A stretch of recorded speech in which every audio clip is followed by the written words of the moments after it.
Jadi tingkat dakwah ini, tingkat mengajak dalam amal-amal ini, walaupun kelihatannya dapatnya sedikit, pengikutnya sedikit, tetapi Allah redho, maka itu Nabi dan sahabat pun berhasil di hadapan Allah Subhanahu wa ta'ala. Nah, ini di penghujung daripada akhir zaman, betul kata Nabi, nanti akan datang banyaknya fitnah. Bahkan ada beberapa, bukan orang awam tapi orang-orang alim yang akan terkena fitnah, yang akan membingungkan umat hadirin mulia. Fatwa-fatwanya, ucapannya bikin bingung umat. Yang satu bilang begini, yang satu bilang begini, yang satu bilang begini. Bapak gak usah khawatir. Kalau ada masalah apa yang Allah perintahkan dalam Al-Quran, wasta'inu bisobri wassalah. Carilah pertolongan Allah dengan sabar dan sholat. Istikharah. Ya Allah, kata ulama anu begini, kata ulama ini, yang mana ya Allah yang benar? Hadirin mulia, ini puncak fase terakhir ini hadirin mulia. Alhamdulillah saya semalam bisa hadir di Kebon Jeruk. Yang ngisi bayannya Ustadz Didi Ahmad Sehu, baru pulang dari Bulgaria. Belum kelar nih Pak, suruh pulang dari Bulgaria. Ternyata di sana hadirin mulia, subhanallah, banyak masjid yang sekarang sudah ditutup. Yang tadinya 500 masjid tinggal 1 yang buka hadirin mulia. Nah, ini udah mulai ya. Tadi saya ngobrol malam sama Pak Miftah, Masjid Istiqlal sudah disahkan 2 pekan ditutup untuk tidak sholat Jumat. Ini akan terus menjadi gelombang yang akan berkepanjangan, yang fase tingkatnya kita ini harus bagaimana. Maka semalam di Kebun Jeruk dari mulai jam 5 saya dengerin takrir, alhamdulillah dapat sedikit pencerahan. Beliau sampaikan ketika ada satu fase yang memberatkan umat Islam, apa yang Rasulullah lakukan dengan para sahabat tadi mulia. Nah, ketika Nabi SAW dengan para sahabat mau berangkat haji, umroh, dihalang-halangin udah pakai kain ihram. Mau umroh bukan mau perang, nggak bawa pedang, nggak bawa senjata hadirin mulia. Maka ini sahabat-sahabat geram sekali untuk menolak daripada apa yang disampaikan orang-orang kafir hadirin mulia. Tapi Nabi SAW hadirin mulia, dengan basirah yang kuat, dengan keyakinan iman yang kuat, pasti dibalik semua ini ada hikmah yang Allah beri. Ternyata kata Nabi, sudah biarin, apa maunya mereka. Maka diturutin semua sama Nabi kemauan mereka, walaupun memberatkan umat Islam. Akhirnya hadirin mulia, sahabat-sahabat ini banyak yang merengut, banyak yang gak mau denger, banyak yang marah tapi gak bisa ngomong. Akhirnya baginda Nabi SAW masuk ke dalam satu tenda. Nah, ini pentingnya ada seorang istri yang selalu mengingatkan suaminya ketika dalam kondisi jatuh.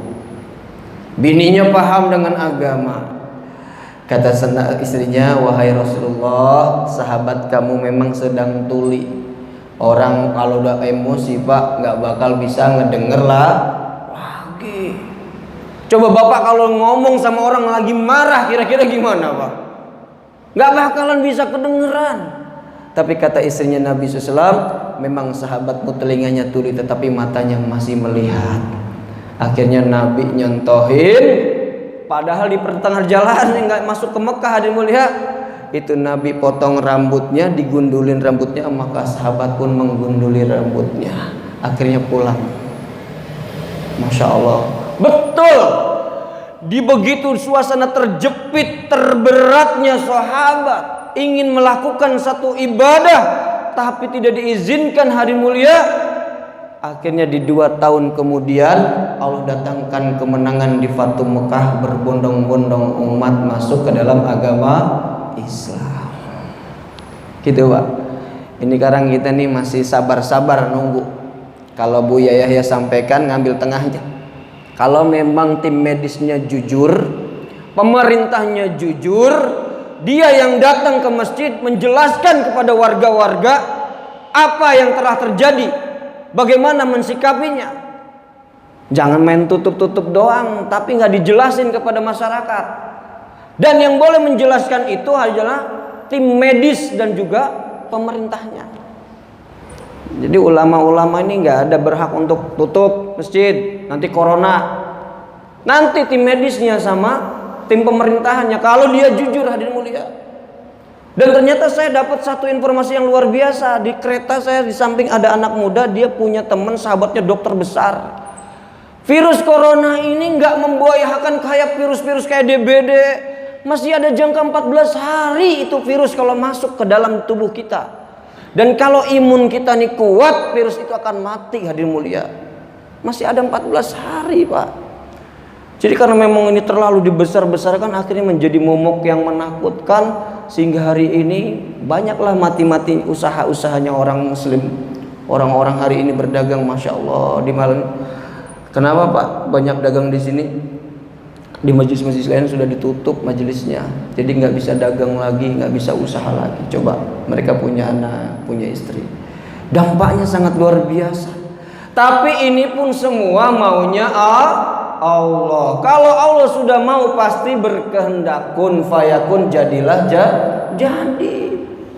Nggak bisa kita ini mau pengennya begini. Bahkan kata Ustaz Ahmad Syaiq, nggak boleh kita terlalu songong sama Allah. Kenapa ya Allah begini? Nggak boleh disoal, Pak. Kalau Allah sudah maunya begini, ya begini, sudah terjadi. Jangan pernah ada terbesit kita ini pengen banget tahu kenapa sih Allah turunin begini. Nah, ini maunya Allah. Kalau Allah mau, hadirin mulia, tanah bisa jadi perak, jadi tembaga. La ilaha illallah. Suka-suka Allah.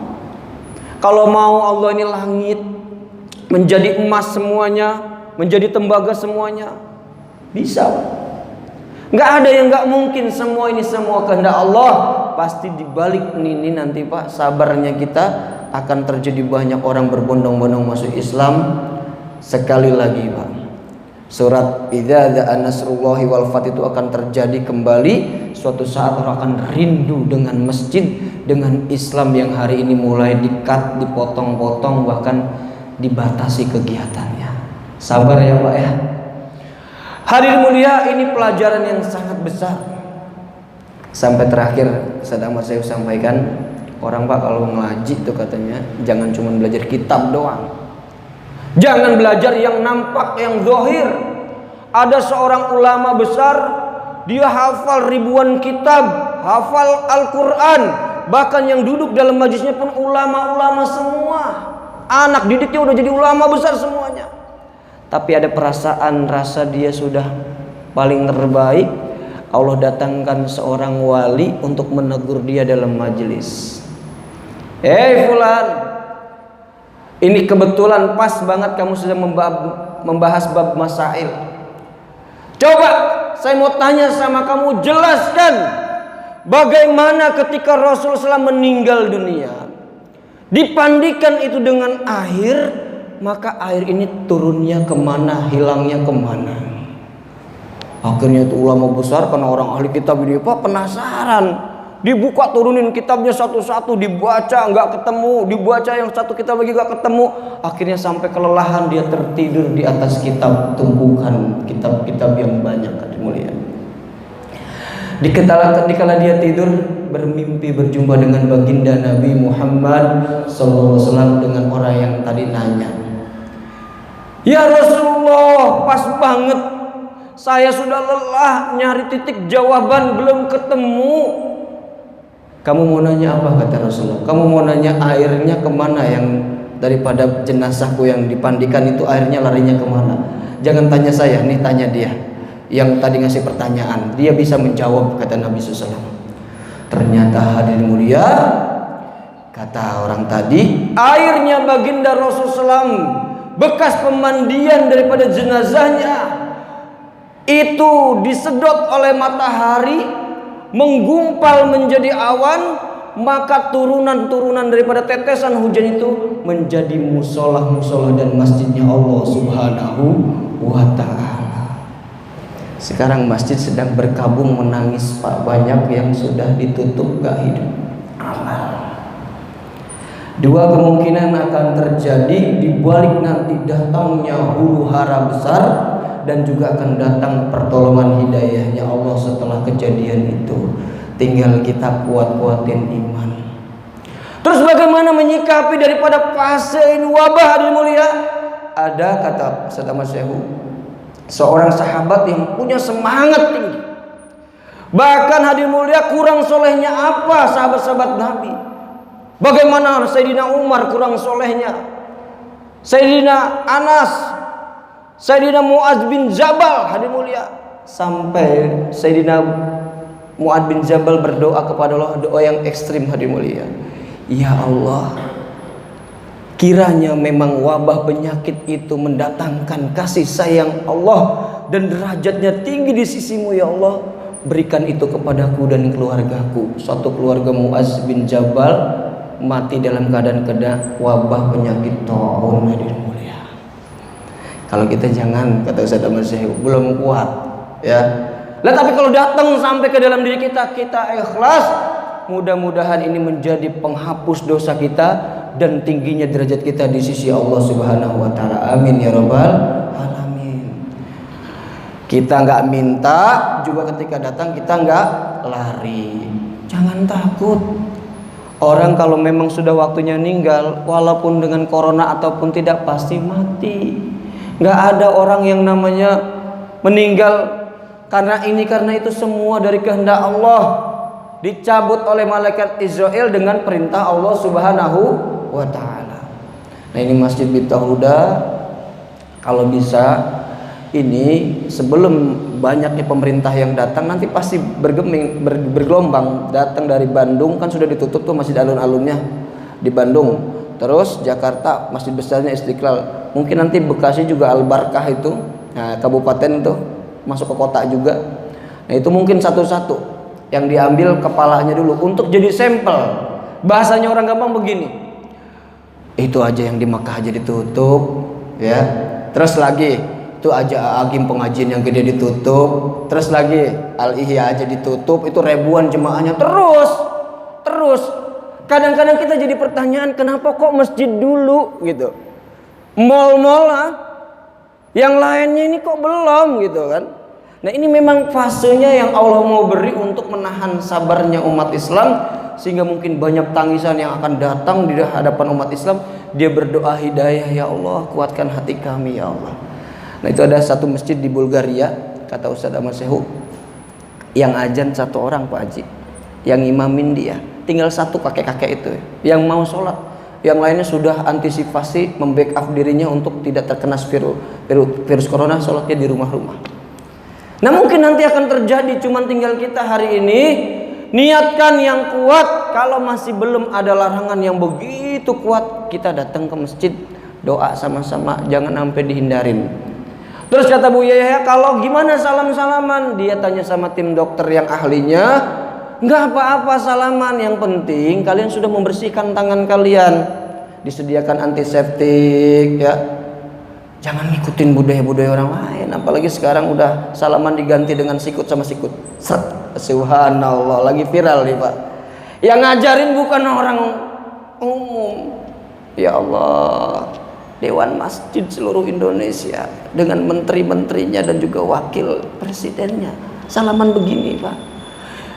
Allahu Akbar. Ini hadirin mulia, memang nanti terakhir ini kita akan dibingungkan dengan keadaan-keadaan, tinggal kita bagaimana menyikapinya ikut cara baginda Nabi Sallallahu Alaihi Wasallam dengan sahabat ya. Mudah-mudahan hadirin mulia, ini Masya Allah majlis ini terus berlanjut. Kita doa sama-sama sama Allah. Seandainya pun nanti terjadi Jumatan sampai ditutup ya, sampai pelarangannya keras, tapi niat kita sudah sampai. Kita udah mau ke masjid nih, nggak boleh, maaf kalau udah sudah ditutup, karena memang ini sudah edarannya dari Bupati Bekasi dan sebagainya. Coba biar mereka yang tanggung jawab ya. Kita sebagai umat ketika dalam keadaan kondisi begitu, kita sudah niat ingin sholat Jumat ya Allah, tetapi saya tertahan karena ada satu peraturan sistem di kabupaten ini, maka tanggung jawab nanti di akhirat dia ya Allah. Itu jangan sampai ada peperangan, apalagi Masya Allah pertumpahan darah. Jangan, nanti yang banyak korban umat Islam. Maka Nabi begitu. Kenapa Nabi cegah sahabat? Jangan, daripada nanti pertumpahan darah banyak korban, mendingan kita ngalah dulu. Ternyata setelah 2 tahun perihnya Nabi menahan daripada sakitnya untuk ibadah kepada Allah dilarang, ternyata di 2 tahun itu Allah kabul daripada doa-doanya sahabat, sehingga pertolongan Allah datang. Umat Islam dan seluruh orang di luar Islam berbondong-bondong mengamalkan agamanya Allah Subhanahu wa ta'ala. Mungkin ini saja yang saya bisa sampaikan. Masya Allah. Terakhir saya mau pesan-pesan sama teman-teman, kalau udah kayak begini, betul Nabi bersabda, nanti uang-uang kalian ini akan seperti main-mainan dan tidak akan laku lagi. Yang berlaku adalah uangku, kata Rasulullah, dinar. Kayak yang punya tabungan di bank, ini bakal kolab semuanya nih Pak. Gimana gak kolab? 14 hari orang gak aktivitas. Hah? Banyak nanti ditutup, ini ditutup, ini ditutup. Maka ganti uangnya, belikan dinar emas. Kalau dinar emas ini Pak, 1 dinar itu harganya seharga kambing, kata Nabi, gak akan pernah berubah. Betul, saya tanya di Temboro, sekarang 1 dinar itu hampir 2,5 juta harga kambing Pak Haji. Jadi uangnya ditukarkan dinar, ditaruh di satu kantong, disimpan yang rapih. Nanti suatu saat banyak kelaparan, banyak kejadian, insya Allah dinar itu akan bermanfaat untuk orang-orang di sekitar. Dimanapun itu uang emas laku, dibeli, dijual dan sebagainya. Tapi uang-uang kita yang ada nominal di bank itu cuma tinggal cerita, hari mulia. Insya Allah ya, sekarang udah mulai ngerenung, minta sama Allah apa yang di hadis disabdakan Nabi mulai diamalin dikit-dikit, apa yang ulama-ulama sampaikan diserap. Jadi orang cerdas kita. Jangan sampai nanti nyesalnya ketika udah terjadi. Ya, lah sekarang Masya Allah hadir mulia, kalau sholat Jumat saja sudah ditutup, masjid-masjid sudah ditutup, tempat keramaian pun nanti lama-lama pun pasti satu ditutup. Ada apa ini terserah Allah. Nanti Allah yang punya rencana di balik semua ini, pasti ada hikmah. Kita berbaik sangka kepada Allah Subhanahu wa ta'ala. Nah, sekarang tinggal bapak-bapak kuatin Pak. Ini banyak nangis ketika sholat, ketika baca Quran. Doa, ya Allah kuatkan iman kami, berikan hidayah kepada kami, saudara-saudara muslim kami dan umat seluruh alam. Doa. Karena ini fitnah nanti akan terjadi berturut-turut terus berduyun-duyun. Belum lagi dukhon tuh, belum lagi corona selesai, nanti akan terjadi lagi sampai datangnya dukhon, sampai datangnya Imam Mahdi, sampai datangnya Dajjal, sampai datangnya Nabi Isa, sampai datang hadir mulia hari kiamat, hari mulia. Tinggal kita Pak. Ini mah kita ngikutin fase yang Allah beri. Semua ini pasti sudah kehendak Allah, nggak ada yang terjadi, pasti semua datang daripada izinnya Allah Subhanahu wa ta'ala. Insyaallah Pak ya. Terus kata Pak Didi, Pak Ustadz Masehu, bapak-bapak hari ini tinggal beri keputusan. Saatnya bapak-bapak berikan keputusan dalam kehidupan bapak. Luangkan waktu untuk Allah. Luangkan waktu ini untuk agama. Luangkan waktu ini untuk perjuangan hari mulia. Mudah-mudahan sedikit gerakan kita Allah terima, maka Allah Subhanahu wa ta'ala angkat derajat kita di surganya Allah Subhanahu wa ta'ala. Niat Pak. Niat mau berjuang, walaupun kemarin saya sampaikan sama teman-teman, sama teman dekat, jangan jauhi masjid sampai nanti datang memang situasi yang sangat nggak boleh kita masuk masjid baru. Kalau sekarang belum ada yang begitu keras, ayo ke masjid. Nah, salaman boleh dengan kita sudah cuci tangan yang bersih dengan sabun, dengan antiseptik dan sebagainya, salaman biasa. Jangan sampai ketemu teman tutup masker, ofis lu nggak mau ngobrol, jaraknya jauh 5 meter. Ya Allah, ngobrol 5 meter sama orang tuanya, ngobrol 5 meter, awas mak corona, mak kesonoan. Itu aja udah gak adab kita. Sterilin kita, ikhtiarin udah, wudu sudah, cuci tangan sudah, antiseptik sudah, ngobrol biasa saja. Ya, sekarang di kereta-kereta tuh apa hampir 90% sudah maskeran semua, dan ajibnya memang itu petugas-petugasnya sudah mulai terlatih rapih. Dia selalu lap itu tiang-tiang dengan antiseptiknya dia. Jadi kita udah nggak simpel aja, udah ada yang ngurusin kok semuanya. Ikhtiarnya dijalanin. Urusan nanti kena atau nggak kena itu urusan Allah Subhanahu wa ta'ala. Insyaallah ya. Ini Pak Haji udah mulai. Masih subhanallah. Jadi gitu Pak. Dan di Kebon Jeruk pun sekarang peraturannya untuk malam ini sampai nunggu kondusif, nggak boleh itikaf di sana, itikafnya di musolahnya masing-masing. Bayarnya cuma sampai isya selesai. Biasanya sampai lewat, sekarang sampai isya selesai.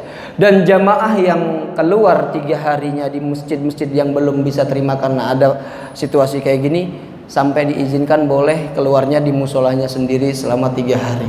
Jadi ini ada kemudahan-kemudahan yang memang kayak begitu.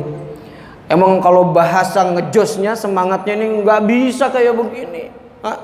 Tetapi memang sudah datangnya kayak begini, perintahnya Allah begini, dan Allah berikan gerakan untuk begini, ya kita terima. Makanya berdasarkan asasnya musyawarah.